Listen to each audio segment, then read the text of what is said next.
same, subject verb agreement. I say it's important, it's also significant to teach this topic this way, and there's no haste to complete the topic within one class or two classes.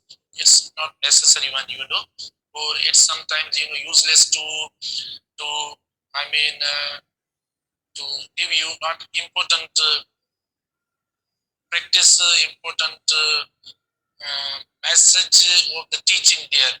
So this is what I'm trying most to teach slowly and gradually, a bit normally there, that people like you should contain everything, should learn everything there.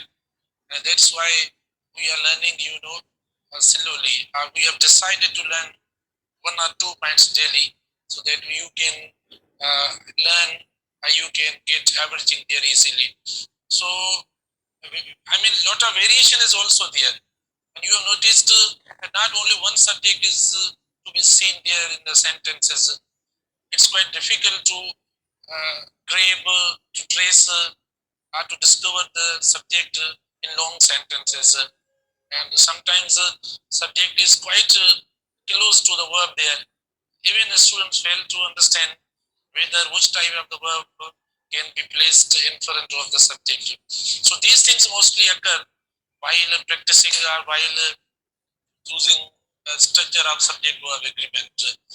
So we are trying, we are learning, okay, we are practicing speaking more on these points, so that you should not miss any of the important points there. So today I have gathered, today I have, I have got some of the questions here, not many questions. We have got 3 or 4 sentences here of subject verb agreement.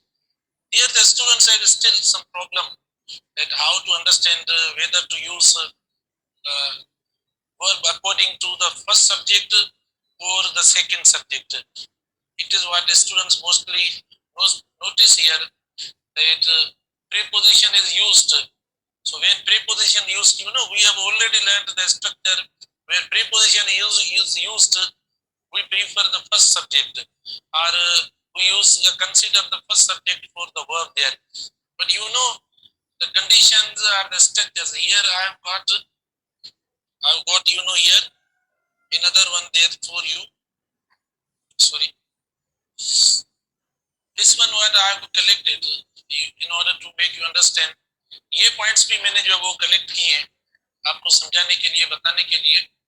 तो इनमें देखो सब में preposition लगा हुआ है, तो इसमें थोड़ा स्टूडेंट्स को प्रॉब्लम होता है और क्वेश्चन कर रहे हैं, सर आपने कहा है कि प्रीपोजिशन तो जब इस्तेमाल होगा ऑफ प्रीपोजिशन, ठीक है ना, ऑफ प्रीपोजिशन जब इस्तेमाल होगा तो हम ऑफ प्रीपोजिशन के लेफ्ट साइड वाला जो सब्जेक्ट होगा, जैसे ऑफ के इस साइड वाला जो सब्जेक्ट होगा, जैसे 1/3 हुआ, तो 1/3 जो है वो हम कंसीडर करेंगे सब्जेक्ट के तौर पर. 2/3 होगा तो हम 2/3 को जो वो कंसीडर करेंगे सब्जेक्ट के तौर पर, या 3/4 को.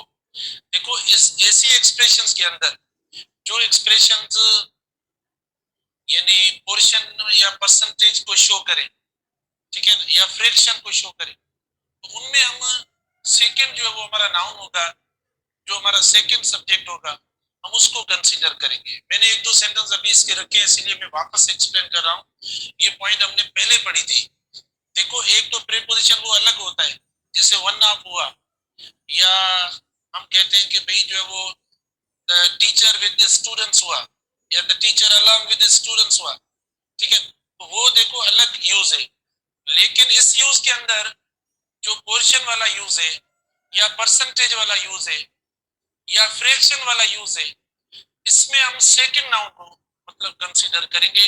जो हमारा S2 होगा इधर, तो वो हम देखेंगे कि S2 जैसा भी होगा, S2 जैसा भी होगा, उस S2 को देखकर समझाने के लिए S2 को देखकर आप यानी वर्ब इस्तेमाल करेंगे, ठीक है. S2 को देखकर अगर ये एक्सप्रेशन ऐसी आती है, ठीक है, S2 को आप देखेंगे. तो मैंने ये रख लिया है, देखो यानी uncountable noun singular verb carry करेगा। अगर इनके साथ अनकाउंटेबल नाउन आप इस्तेमाल करते हो तो आपका सिंगुलर वर्ब इस्तेमाल हो जाएगा। अगर आप इनके साथ प्लूरल नाउन इस्तेमाल करते हो तो आपका प्लूरल वर्ब इस्तेमाल होगा। तो इनके साथ जैसा नाउन होगा वैसा वर्ब इस्तेमाल करेंगे, जैसा नाउन इनके साथ होगा वैसा वर्ब इस्तेमाल करेंगे, ठीक है ना। फॉर एग्जाम्पल आप मिसाल के तौर पर इधर देखें, 1/3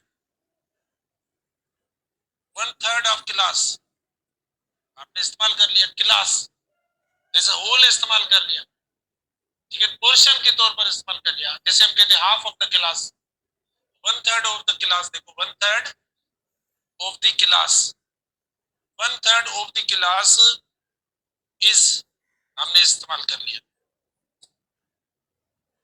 1/3 of the class is asleep, सो रहे बेचारे।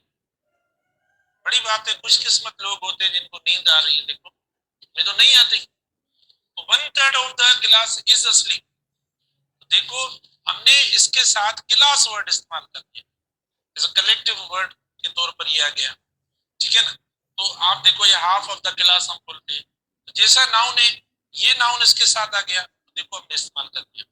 लेकिन देखिए आप इस्तेमाल कर रहे हैं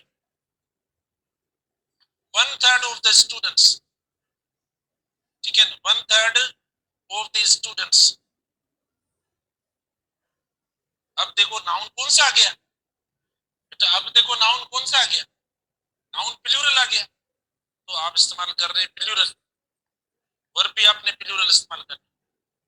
तो 1/3 of the students are asleep, तो जैसा नाउन आ रहा है वैसा देखो आप इस्तेमाल कर, जैसा नाउन आ रहा है वैसा आप जो है वो वर्ब इस्तेमाल करें। तो मतलब कभी प्लूरल नाउन आता है, कभी अनकाउंटेबल, या ये तो मतलब कलेक्टिव नाउन आ गया, हम इस्तेमाल करते हैं। हाफ ऑफ द क्लास हम इस्तेमाल करते हैं, ठीक है।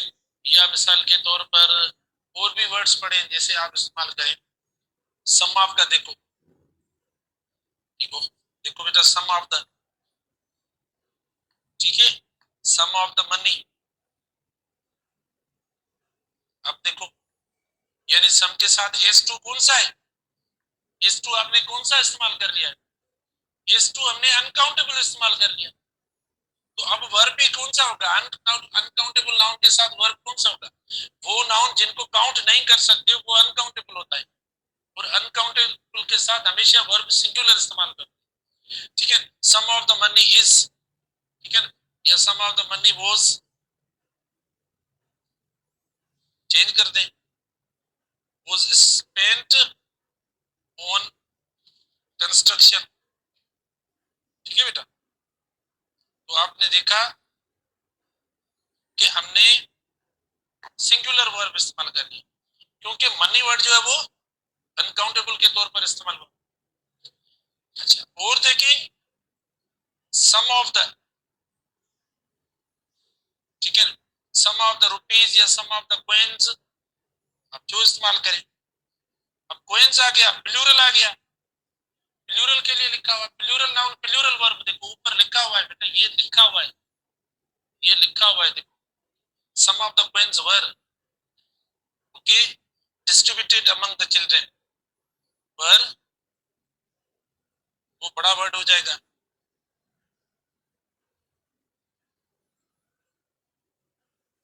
ये देखो कि अब हमने प्लूरल वर्ब, तो इसमें ऑफ आता है प्रीपोजिशन, बिल्कुल इसमें ऑफ प्रीपोजिशन के तौर पर आता है।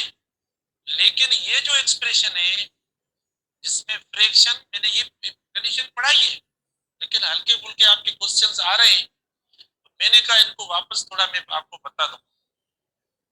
तो मतलब ये फ्रैक्शन या पोर्शन या परसेंटेज, जाहिर हम लिखेंगे तो ऐसे ना, ऑफ तो लगाएंगे प्रीपोजिशन, भाई क्लास में से 1/3, अपने शागिर्दों में 2/3, 3/4 या 10 या 20 जो है वो परसेंट, ठीक है ना, ये तो हम लिखेंगे।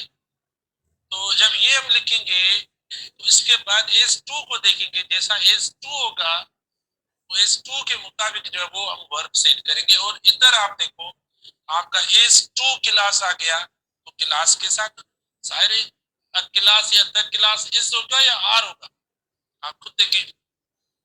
1/3 1/3 of the class is asleep या 1/3 of the students are asleep। देखो क्लियर हो गया क्लास। और देखो किस तरीके से some of the money was spent, some of the coins were given. तो आप देखें अनकाउंटेबल और प्लूरल। तो यहाँ पर जो बात दी हुई है अनकाउंटेबल, आपको पता होना चाहिए बेटा अनकाउंटेबल नाउन वो होता है जिस नाउन को आप काउंट नहीं कर सकते।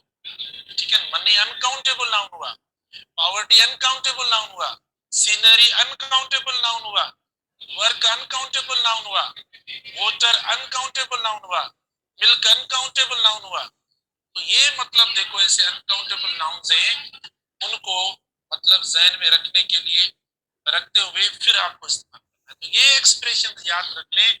जैसे आप इस एक्सप्रेशन को और करते हो किसके साथ, वन ऑफ के साथ मिलाते हो, वन ऑफ वाली स्ट्रक्चर है उसके साथ इसको मैच करते हो। नहीं, इसमें जो कंसीडर होगा ना वर्ब आपका बेटा एस वन होगा, वो अलग हमने पढ़ा है जिसमें प्रीपोजिशंस वाले जो वर्ड्स हमने रखे थे या प्रीपोजिशन वाली जो पॉइंट मैंने आपको एक्सप्लेन करवा के बता दी थी, तो वो पॉइंट है। देखो तो वन ऑफ, इधर देखो वन ऑफ द स्टूडेंट्स, अब पढ़ा है देखो बेटा ऐसा पढ़ा है वन ऑफ द स्टूडेंट्स।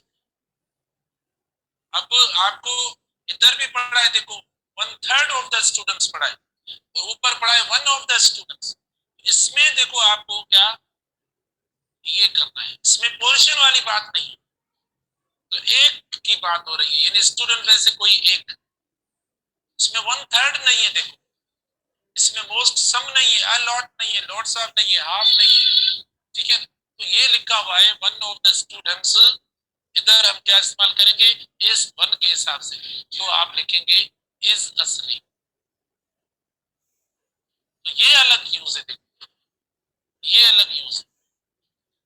ठीक है बेटा, one of the students is asleep, ये अलग यूज और ये अलग है। भले इसके अंदर प्रीपोजिशन आप हो रहा है ऑफ इस्तेमाल कर रहे हैं, लेकिन ये अलग है। तो आप अब क्लियर हो गई होगी ये पॉइंट आपकी। ठीक है बेटा, अब आते हैं नेक्स्ट पे। इसी में मैंने जैसे कह रहा था कि क्वेश्चन है देखो इस पे पहले मैंने वो आपको समझाया, अब जो उस पे डिस्कस करते हैं।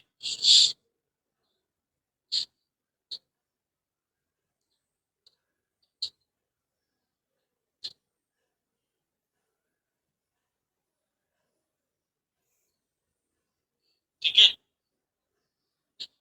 तो अब इन पे हम जो वो डिस्कस करते हैं बेटा देखना।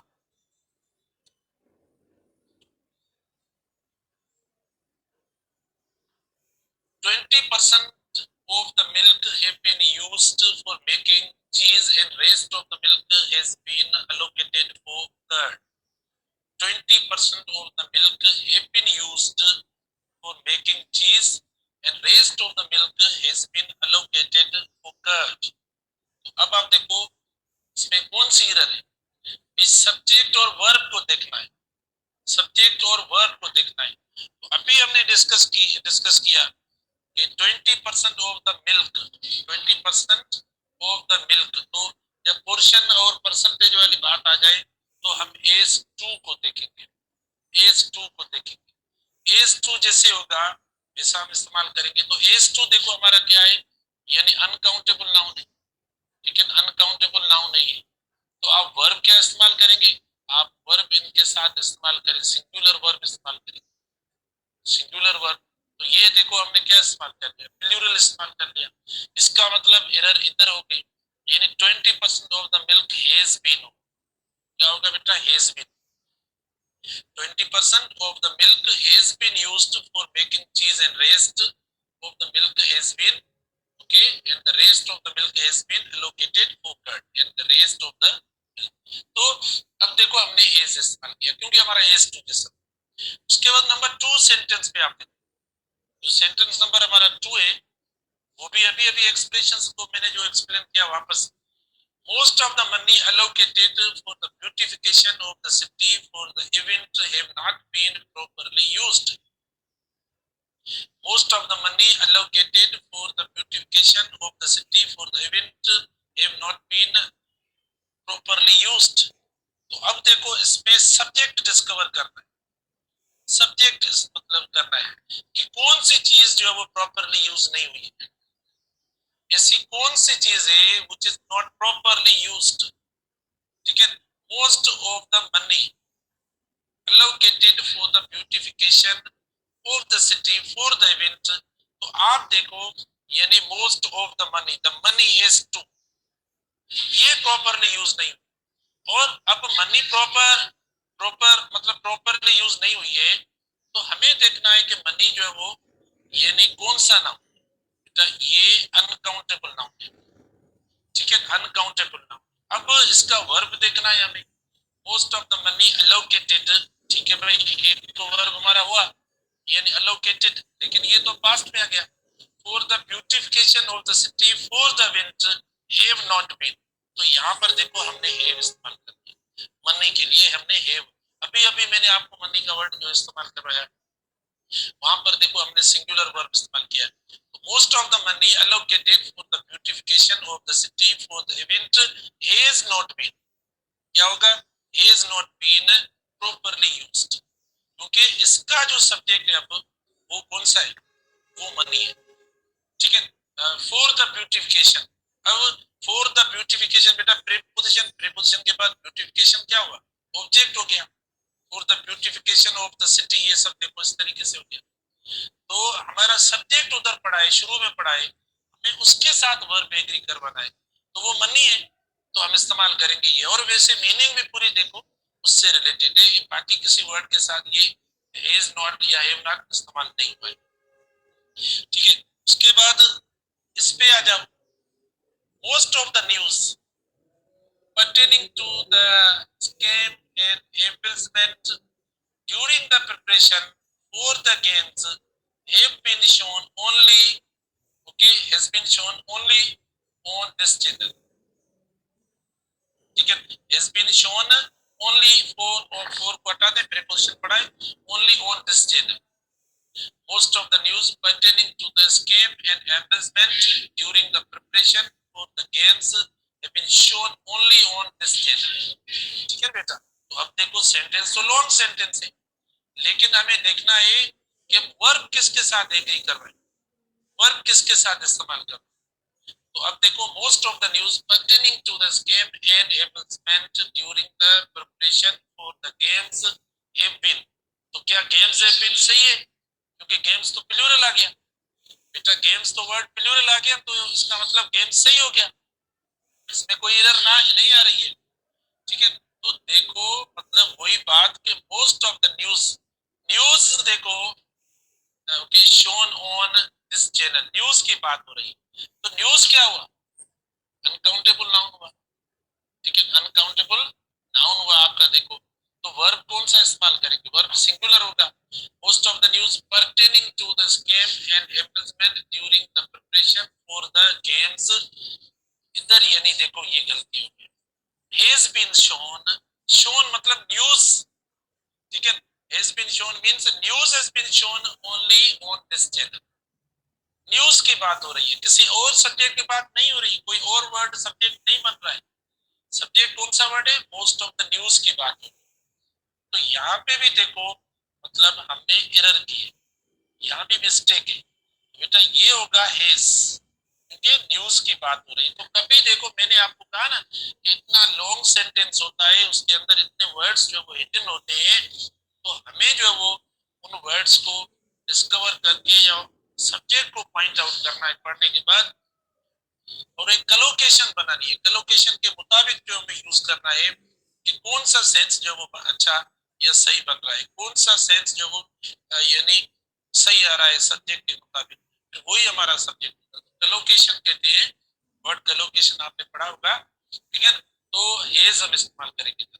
फिर नेक्स्ट देखो 50% of the information you have given me are false and I am not going to use any piece of it। 50% of the information you have given। अब आप बोलेंगे सर अभी अभी आपने हमें पढ़ाया कि 50 यानी पोर्शन या फ्रैक्शन के साथ जो मतलब आपका S2 आता है, तो आप वर्ब इस्तेमाल करेंगे S2 के मुताबिक, लेकिन S2 आपका अनकाउंटेबल नाउन है, लेकिन फिर भी इधर देखो वर्ब तो प्लूरल हो गया, ये वर्ब कैसे इस्तेमाल हुआ बेटा? इधर देखो यहाँ से जो हमने सेंटेंस शुरू किया है, इसका सब्जेक्ट आपका ये आ रहा है। सब्जेक्ट क्या है? ये, ठीक है ना? Most of the information you have given मी, ये सब्जेक्ट हुआ, और ये आपका देखो वर्ब हुआ, और ये आपका ऑब्जेक्ट हुआ, ठीक है। अब हमें सब्जेक्ट तो हमारा ये हुआ, देखो बीच में आ गया। अगर ये नहीं आता 50% ऑफ द इंफॉर्मेशन, हम फिर लिख सकते हैं हैज बीन गिवन, ठीक है। Has been given to me या वगैरह हम फिर लिखेंगे, फिर हम हैज बीन लिखेंगे अगर बीच में सब्जेक्ट नहीं आता, ठीक है। तो अब इसका सब्जेक्ट यू हो गया। अब बेटा इसका सब्जेक्ट क्या हुआ? यू हो गया। तो हमें यू के हिसाब से सब्जेक्ट इस्तेमाल करना है, तो ये बिल्कुल सही दिया हुआ है, ये बिल्कुल करेक्ट है। Most sorry 50% of the information you have given me are false, ठीक है। इसको इसको तो वर्ब मिल गया बेटा, इसको तो वर्ब मिल गया, ये सब्जेक्ट ये मिल गया। लेकिन अभी जो मतलब हमारा एस टू पढ़ा है, एस टू जो पढ़ा है, एस टू को तो वर्ब नहीं मिला है ना। तो एस टू को अगर वर्ब नहीं मिला है, तो हमें उसका वर्ब देखना पड़ेगा, तो उसका वर्ब क्या होना चाहिए? एस टू का वर्ब नहीं मिला है ना एस टू को, तो एस टू का वर्ब कौन सा होना चाहिए? एस टू का वर्ब ये पढ़ा है, और अब देखो एस टू कौन सा है? अनकाउंटेबल है, तो इसका वर्ब क्या होना चाहिए? Most of the information you have given me are false, तो इंफॉर्मेशन के साथ अनकाउंटेबल नाउन, इधर एस टू आपका अनकाउंटेबल, तो ये यहाँ पर क्या आना चाहिए? यहाँ पर क्या आना चाहिए? इज आना चाहिए, ठीक है। Is false and I am not going to use any piece of it, और ये आए हो गया, आए के साथ आप सही इस्तेमाल कर रहे, ठीक है ना। तो ये मतलब थोड़ी सी जैसे आप देखो मतलब चीजें होती हैं या कंडीशंस होती हैं, यानी सब्जेक्ट को पहले आइडेंटिफाई करना ये बहुत इंपॉर्टेंट होता है, उसको समझना, ताकि मतलब कोई एरर जो है वो हमसे ना हो सके, उसको समझना बहुत जरूरी होता है। अदरवाइज कोई ना कोई देखो हम एरर तो कर लेते हैं, ठीक है ना। अब हम आते हैं आगे, अपने जो कुछ एक पॉइंट है उसको थोड़ा एक्सप्लेन कर लें, उसके बाद जो वो पॉइंट नंबर जो थी शायद,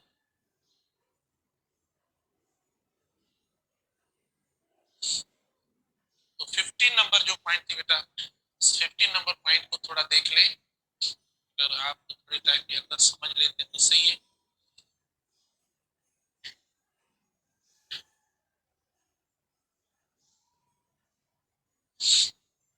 अच्छा, तो ये देखो 15 नंबर पॉइंट है, और plural compound noun referring to a particular quantity is considered singular, ठीक है ना।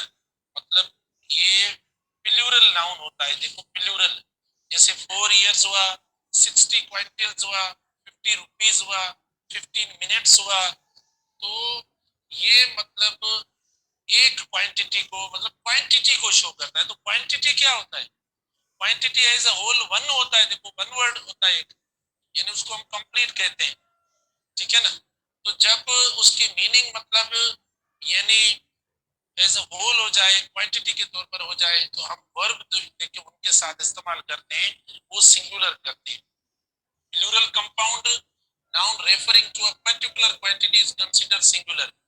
Nouns indicate a specific time, money and measurement, yani weight, distance and height, used as a whole are singular and take a singular verb. तो यहाँ पर काफी चीजें देखो clear हो गई ऊपर वाले स्टेटमेंट के अंदर, वो बेटा कौन सी हो रही है, यानी ये जो चीजें हम इस्तेमाल करेंगे ना, उनको किस तरीके से कंसीडर करेंगे, यानी टाइम के तौर पर, टाइम देखो अनकाउंटेबल, मनी अनकाउंटेबल, मेजरमेंट देखो, ठीक है, वेट देखो, तो मतलब हम उनकी मीनिंग जो लेंगे ना, जिन जिन एग्जाम्पल्स में देखो टाइम इस्तेमाल होगा तो टाइम वाला सेंस लेंगे, मिनट्स वाला नहीं लेंगे, ठीक है, उसका मतलब टाइम होगा। मनी वाला सेंस लेंगे, रुपीस वाला नहीं लेंगे। मेजरमेंट हो, वेट हो, डिस्टेंस हो, हाइट हो, तो देखो हम उनका सेंस मतलब कंप्लीट लेंगे, यूज्ड एज अ होल, यानी ये सेंस जब होगा तब आप वर्ब सिंगुलर इस्तेमाल करेंगे। अब देखो 4 years was a long time, हम कहते हैं 4 साल बहुत बड़ा टाइम है, देखो ना हम कहते हैं ना 4 साल का टाइम बहुत बड़ा है, 4 साल का वक्त बहुत बड़ा है, तो ये क्या हुआ बेटा, देखो सिंगुलर के तौर पर, देखो ये क्वांटिटी के तौर पर इस्तेमाल हो रहा है, ना कि हम इस्तेमाल करेंगे आर इधर। ठीक, 4 years was a long time, तो देखो हमने इस्तेमाल किया was a long time, बहुत बड़ा टाइम, तो वर हमने इस्तेमाल नहीं किया। 60 quintals is a huge weight की बात, इधर वेट, आप इधर इस ऊपर फोकस करो, टाइम के ऊपर या वेट के ऊपर, जब ट्रांसलेट करो तब इसको फोकस करेंगे ना, तब आपको पता पड़ जाएगा कि ये सिंगुलर वर्ब कैरी कर रहा है। तो यहाँ पर देखो 60 quintals is a huge weight, एक बहुत बड़ा वजन है। 50 rupees is not a big amount, भाई 50 रुपए कोई बड़ी रकम नहीं है, रकम तो रकमें नहीं हो रही है, तो देखो मीनिंग में भी क्या आ रहा है, रकम आ रही है, तो इसीलिए आप देखो सिंगुलर इस्तेमाल करें। 15 minutes is allowed to each speaker, 15 minutes, ठीक है, 15 minutes, 15 मिनट का टाइम, तो देखो हम 15 मिनट का टाइम की बात कर रहे हैं, ठीक है। 15 minutes टाइम इज अलाउड, भले टाइम वर्ड आप इस्तेमाल करें, लेकिन ये जहन में रखकर आप ट्रांसलेट करेंगे तब। लेकिन प्लूरल भी होता है, जो आप समझ रहे हैं ना कि सर ऐसा भी होता है, तो वो भी मैंने देखो रखा है, जो आप कह रहे हैं कि ये कैसे हुआ सर, लेकिन जो आप कंट्रास्ट में जहन में रख रहे हैं ये होता है, वो भी मैंने रखा है, लेकिन वो कब होगा, उसका स्टेटमेंट, देखो ये स्टेटमेंट और ये स्टेटमेंट, इन दोनों स्टेटमेंट को जब आप कॉन्सेप्ट बनाने की कोशिश करें तब समझना। when they are not used as a whole, मतलब क्वांटिटी के तौर पर इस्तेमाल ना हो, further subdivided into smaller unit, we use a plural verb. Note the difference. 20,000 rupees is a handsome salary, तो ये तो एक हुआ भाई, 20,000 मतलब क्वांटिटी के तौर पर, यानी 20,000 जो है वो एक अच्छी सैलरी है, 20,000 अच्छी सैलरी है, ठीक है, तो ये तो सही है, इसमें कोई नहीं है, treated as a singular unit, correct ही है। लेकिन देखो 20,000 rupees have been spent on different commodities, 20,000 रुपए जो है वो खर्च किए गए, तो आप देखो इधर एज अ होल, यानी क्वांटिटी या मनी के तौर पर नहीं हो रहा, इधर 20,000 रुपीज जो है वो डिवाइड हो गए, डिस्ट्रीब्यूट हो गए, तो जब डिस्ट्रीब्यूशन वाला सेंस होगा ना, तब देखो हम प्लूरल वर्ब इस्तेमाल करें। 15 minutes are left in the paper, 15 minutes रहे बाकी, तो हमने एज क्वांटिटी या वन वर्ड के तौर पर नहीं लिया है। 50 मिनट्स आर, देखो बेटा प्लूरल का सेंस है, इसीलिए हमने ये इस्तेमाल किया। मैं इस पे कल ज्यादा प्रैक्टिस करूंगा आए के पहले, उसके बाद जो है वो दूसरी कंडीशन स्टार्ट करेंगे।